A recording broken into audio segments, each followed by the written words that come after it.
All right, movie and TV news time here on Light King or Barstool. Make sure if you're watching on YouTube, subscribe to the channel, like the video, drop your thoughts about the trailers below. A lot of trailers this week for our movie and TV news. Some big ones too, and some surprising ones. We had the morning of us recording this, we had a very surprise Christmas movie trailer drop. Oh yeah, not what you're expecting. Jeff D'Lo, Ken Jack, and or hoping Gooch. for. Let's start it out though. We'll start out talking about. The strike has ended. Screen Actors Guild strike has ended. That's good news.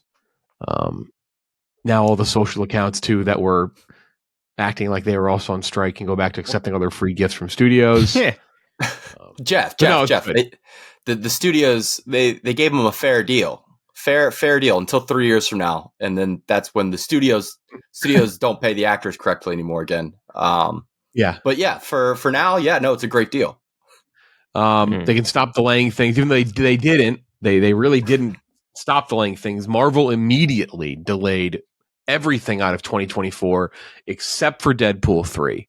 The third Deadpool will be there, but they delayed everything. The new Captain America movie, which is going to have Harrison Ford in it, Thunderbolts, everything is delayed out. Blade, everything down the line. Good. Probably a good thing. Gives them a little bit of a reset. Gives them some space and some time. And Deadpool is shaping up to be a pretty massive movie in terms of who is in it, what they're going to reveal. It's basically the starting point for the X-Men franchise in the MCU. We have a review of the Marvels coming out or up on our channel. Check it out. We do talk about that a little bit in there. But yeah, big news there. And then the other Marvel news is that worst opening weekend ever for an MCU film, $47 million for the Marvels. Initially projected to be between 75 and 80. Jeff. But they didn't do press. You don't seem to get it. That's the only reason that movie didn't do well is they didn't do press. That is insane. That's like what people have like started to hang on. That doesn't have like maybe 2% of the box office. Like Brie Larson didn't go on Jimmy Kimmel. That's the only reason I would have went to watch that movie. It's like that's not a thing. That is a mystery moviegoer that has never existed. Not even close either domestically. Didn't reach Incredible Hulk. There's nothing really in theaters to truly stop it either. It's hype killed it. Absolutely ethered that movie. People were talking negatively about that movie for a long time. That there were problems. That people then weren't going to like it. It wasn't going to be good.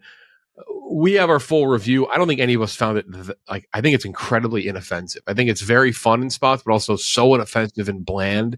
It's like whatever. I still think it's kind of fun to watch, but like I don't know. There's also a weird. I will know. There's a very weird like dunking on it culture. Yes, people, for sure. Like celebrating how bad it's doing. It's like it's very odd. It's like I saw it described as a girls' sleepover night movie, and I think that's the perfect description. Where it's like you get like some like 12-year-old girls having a sleepover will love that movie. Like it kind of feels like a movie. Yeah. It kind of feels like a movie that would be like a special presentation on Disney Plus. Like that's kind of what it feels. Sure. Like. It's shorter than most Marvel movies. I don't know. We talk about it more in our review, but it did not perform well in the box office. Word of mouth did that movie no favors whatsoever. I'll say that's a huge reason why. I still think if you like Marvel movies, though, go see it. Like it's not like it's a fun movie. Like there's been some more Marvel movies that are like Eternals, for example, was considered not a very fun movie and just kind of I guess not even like a slog, but like oof. At points you're like this is kind of tough to get through. I didn't hate it initially. Then it's kind of like I don't really love this. The Marvels I think is at least fun, but don't expect to go see anything that's going to blow your fucking socks off. Incredibly inoffensive and just middle of the road, but box office really bad. No good. If you like big post credit scenes, though, it's watch it on TikTok and stay at home. I was gonna say there's a lot of other stuff I tell people to go watch before the Marvels. Like, yeah, if you're picking to go see movies in theaters right now, like I go see like The Holdovers or there's other things as well. But also, with the Captain America thing, the reshoots, did you guys see why they're reshooting like the whole movie? Yes. It's IDF super soldier or whatever. That's crazy timing. That is crazy. Yeah. That sums up just Marvel's. Well, isn't that what happened too with Falcon the Winter Soldier? Like their original thing was basically COVID, and then they had a reshoot around that too. And that was also obviously this is going to be Brave New World, and this is the same sort of characters and stuff. It's crazy, the chances. wild kind of few weeks for Marvel. The Variety article, which ended up being, I think, kind of like horse shit. They had especially one quote in the Variety article about the ending of Loki and how hard it was going to be for Loki and for Marvel to get out from underneath the Jonathan Majors Kang character. Without spoiling it, if you've seen the end of Loki, you know that's just an insane takeaway. Like that, whoever gave that quote, I don't think paid attention to their screeners. Like I was kind of baffled. But we get more into that in our breakdown of the last episode of Loki. Non-Marvel stuff though, trailers. First trailer dropped for the new Mean Girls movie, based in the musical, which is based on the 2004 movie. Tina Fey, Renee Rapp, Angourie Rice, John Hamm, Jenna Fisher, Tim Meadows. Hits theaters January 2024. Very successful musical. Very popular musical too. I lived right by it when I lived in Manhattan, and always crazy, always packed. People love that Broadway show. 20 years later, and it's different. It is different than the actual movie. It's like the musical version. People are kind of up in arms about this. Like, I'm not really bothered by this one. I think it's like it's from the people who made it, right? Like, it's from the people who made it. Like, it's a different way to present something that is beloved. Like, it doesn't really bother me. It's not like they're doing like I'm trying to think of like an even better, like a better comp of something that's like as revered as Mean Girls was for that era. Like, but it's not exactly like it's a remake of it, right? Because it's an imagining of the musical, which is very different than the movie in a lot of different ways. This like is a that musical. Part of it's based on the musical, and it's Mean Girls the musical, whatever, right? But the one thing I took away from this, right, is I watched the trailer and I'm like, Renee Rapp is not Regina George. Like, I watched that trailer and I'm like, that's a bad casting for Regina George, and I don't know what you change about it, but like, I feel like I look at her and I think of Sex Lives for College Girls or whatever, and like and other movies like that. Like, it just feels like it's not the essence of that character in the same way that what's her name was, Rachel McAdams was. Like, that was just like the perfect high school bully type of character, and I don't see that from Renee Rapp. I do love Angourie Rice, right? It's not pronounced it Angourie Rice from obviously the Nice Guys and all those other movies. Yeah, and also she was in like Spider-Man 2 and like a couple other random things where she's really good. Like, all those parts come together. John Hamm, like we always talk about, great comedic presence. Tim Meadows coming back and all those things. Like, that's all great. I do think that when you release something like this, a trailer like this, you should be expecting a massive backlash, though, because people do have that reverence for the original Mean Girls. Even if you're doing a totally different thing, blah, blah, blah, blah, people are going to get pissed, right? Yeah, I mean, they kind of went at the fan base's neck in the trailer. I mean, not your mother's Mean Girl.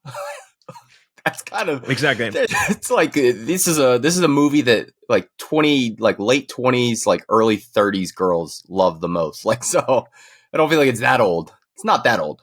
And I do disagree on the Renee Rapp thing. She looks like a girl that absolutely would have bullied me for having a unibrow in 8th grade. But I don't know what fucking high school you went to, but that was not what my high school experience was like. What's for me? Grew up ugly. But I was making a joke earlier about the musical thing because it is crazy. I mean, it's happened twice now this year where with Wonka, no music in the trailer, or no music from the movie, or at least the musical side of the movie was in the trailer. And they did it again here. And actually last night when I saw The Killer, they played a different Mean Girls trailer before, which was way better because it had the music in it. Like, it made sense. It was way different than the original, or at least it made it feel completely different from the original while still respecting it. And it was like, why didn't you run this trailer? Because the dance like makes sense. Like, all the dance scenes going on, it doesn't just look like the same thing over again with different actors. I don't know. I was very surprised. By the way, there's a crazy new chocolate bar Wonka like exclusive Xbox One or whatever the new. It's like the most. Yeah. It's so funny. It's not like it's not a Gene Wilder Willy Wonka, not even like a Tim Burton. It's the new Wonka. I should be like, I got to get the new Timothée Chalamet Wonka Xbox. It's such a bizarre product crossover. I love that. I almost want to make my own skin for my PS5 with just like the dumbest movie behind it. You know what I mean? Like something that just would make like a holdover skin for my fucking PS5. Like, can you imagine that? Like, oh, now I actually definitely want to do that. I'm going to try and design a holdover skin for my PS5. See how that works. Oh my God.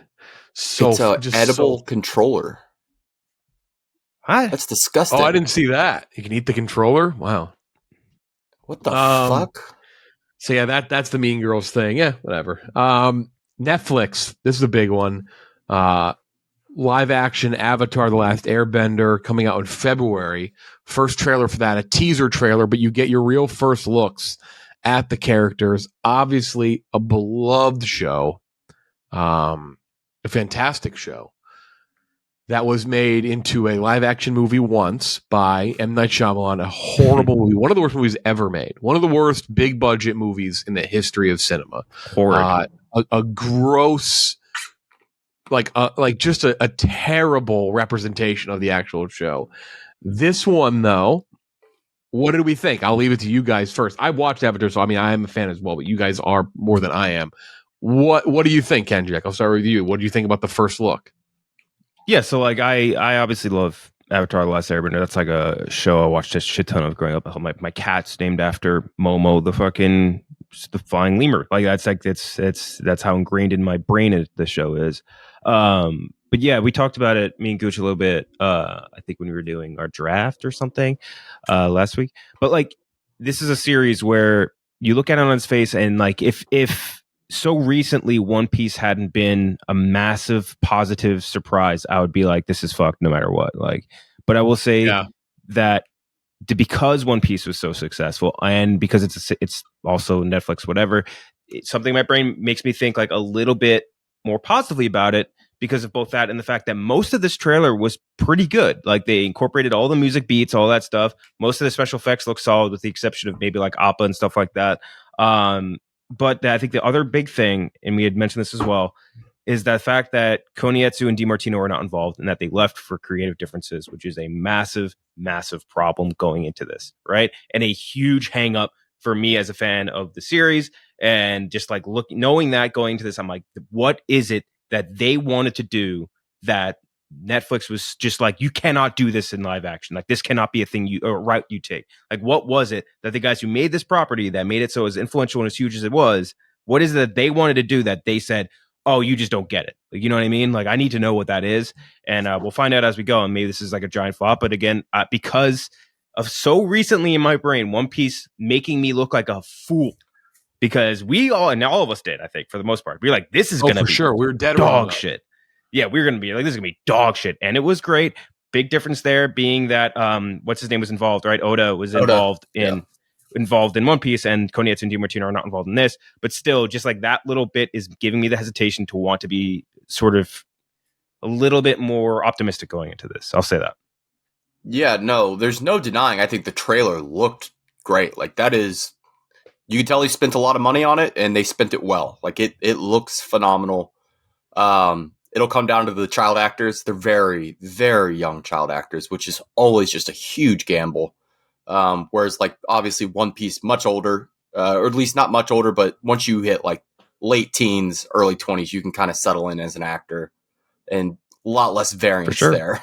Now, will it be good? Yeah, like Ken Jack said, the creators leaving this project as early as they did, and not just leaving the project, but leaving it and doing it on their own with a different studio, really is a big hang up. Like, it's like, that's pretty massive, and creators aren't always the best judge of what will be best for the franchise moving forward. Obviously, Lucas, the prime example. Yeah. But yeah, I mean, at this point, from what we've seen, it looks good. It does look good. I'm holding out hope. I want it to be good, obviously. I don't want to sit here and review something that's bad. But yeah, no, the creators leaving, that's just a tough look. I wonder if they got in because it was so early in the project when they left. It was like 2018 when they left, like probably a few months into production. I wonder if they got in early and were just like, I don't know if we can do this in live action. Because the stuff they're doing with Paramount, it's going to be all animated. I wonder if they're just like, we don't want to do this in live action. Like, it limits you. It limits you quite a bit in what you can do in these worlds. Yeah. And it reminds me of, I mean, you mentioned this too in the last thing, the fact that when I interviewed Kurt Matella, and he was like, yeah, when I was at the Avatar premiere for M. Night Shyamalan, and M. Night Shyamalan comes up and introduces the movie, and he thanks everybody in the world except for Konietzko and DiMartino, the guys that created this program, it makes me very hesitant to think that this movie's going to be good. And it was like the biggest pile of dog shit on earth. And the fact that this is all made without Konietzko and DiMartino also kind of gives you that same sort of vibe. If this series can at least get the pronunciation of the names right, they're already a step above. Yeah, be huge for the series if they can do that. What they call it, Sokka?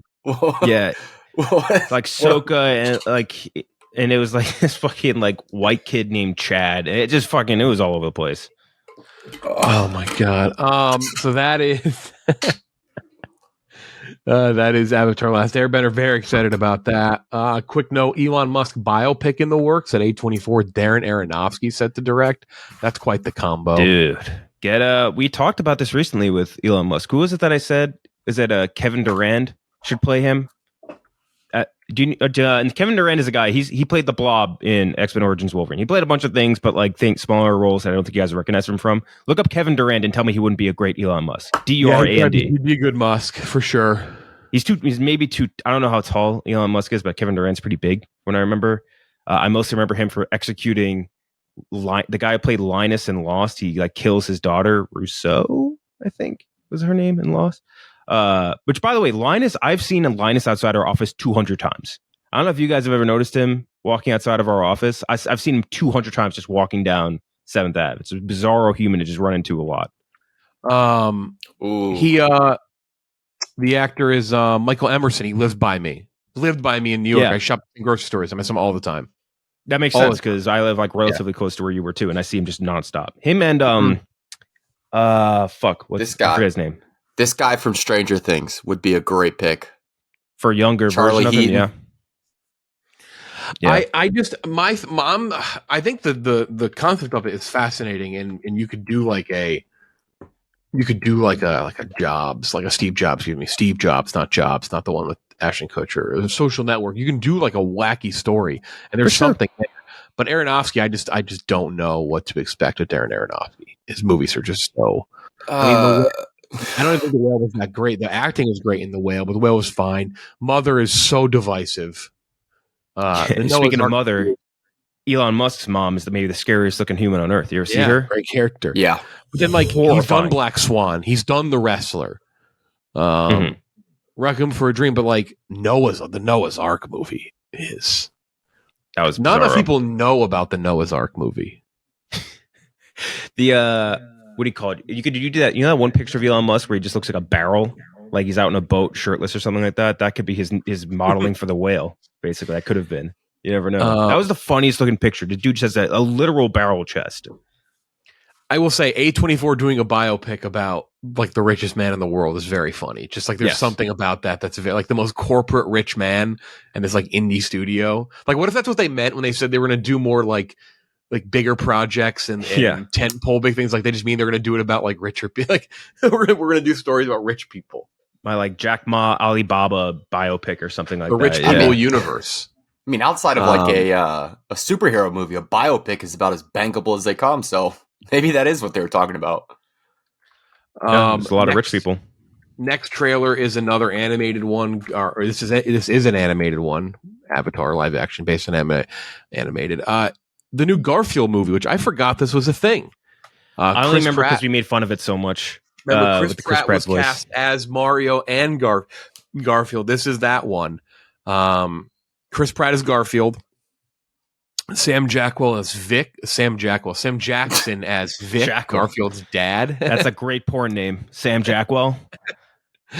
Ving Rhames, Nicholas Hoult as John Arbuckle. Hell yeah.